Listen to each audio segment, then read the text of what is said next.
সোণাপুৰত ভয়ংকৰ পথ দুৰ্ঘটনা ২৭ নং ৰাষ্ট্ৰীয় ঘাইপথত কৰুণ ঘটনা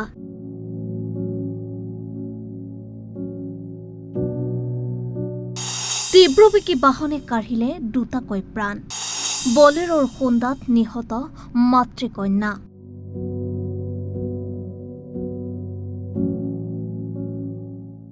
প্ৰায় ১০০ ফুট চুচৰাই নিলে স্কুটি বলেৰখন পুৰা ডাইৰেক্ট মাৰি দিয়ে 1 কিলোমিটাৰলৈকে চুচৰাই লৈ গৈছে বলেৰৰ তলত আবদ্ধ মাতৃকন্যা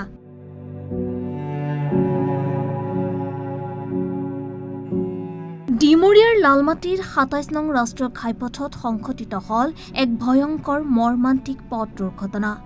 তীব্ৰবেগী বলেৰ বাহনৰ খুন্দাত কৰুণ মৃত্যুক সাবটিলে মাতৃ আৰু কন্যাই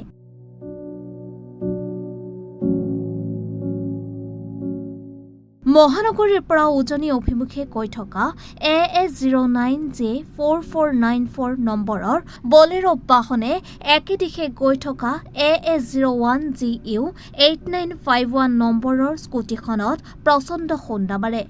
খুন্দাৰ পিছত স্কুটিখনক প্ৰায় ১০০ ফুট পৰ্যন্ত চুচৰাই নিয়ে বলেৰো বাহনখনে ফলত বাহনখনৰ তলত বহু সময় ধৰি আবদ্ধ হৈ পৰে স্কুটিত থকা মাতৃ আৰু কন্যা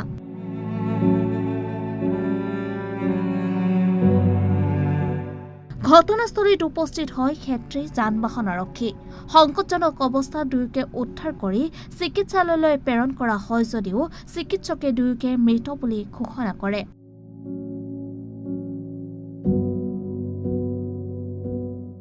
নিহত মাতৃ নীলাক্ষী ইংটি ৰাংহাং আৰু তেওঁৰ মাত্ৰ ৫ বছৰীয়া কন্যা অদিতি ৰাংহাং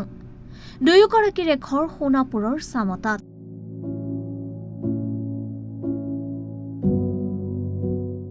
এগৰাকী মাতৃ আৰু এটি কণমানি কন্যা একেলগে ওলাইছিল কিন্তু ঘূৰি নাহিল ঘৰলৈ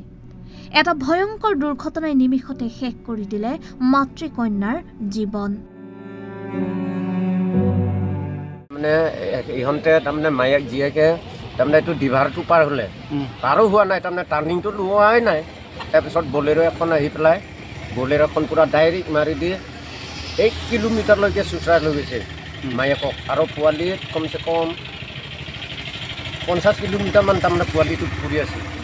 তাৰপৰা আমি দৌৰি গৈছোঁ যাওঁ মানে চেছ দুটাও গাড়ীখনৰ পুৰা মাক দেউতাক ঢুকাইছে মা দেউতা নহয় মা জীয়েক মা জীয়েক ঢুকাই তাৰপিছত গাড়ীখন পলাব খুজিছিল কি জানে তাৰমানে গাড়ীখন পুৰা স্কুটিখন পুৰা চেকাত সোমাই গ'ল না ছোৱালীজনীৰ বয়স কিমান হ'ব বয়সটো এতিয়া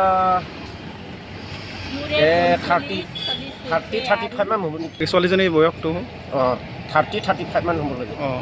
এতিয়া দুজনো ঢুকাইছে ন দুজনো ঢুকাইছে স্পট ডেড আৰু স্পট মানে মেডিকেল স্কুলৰ পৰা আহি আছিল নেকি স্কুলৰ পৰা আহি আছিল নেকি মায়েকৰ ঘৰৰ পৰা নিউজ ডেস্ক ৰিপৰ্ট ৰিপাব্লিকেনি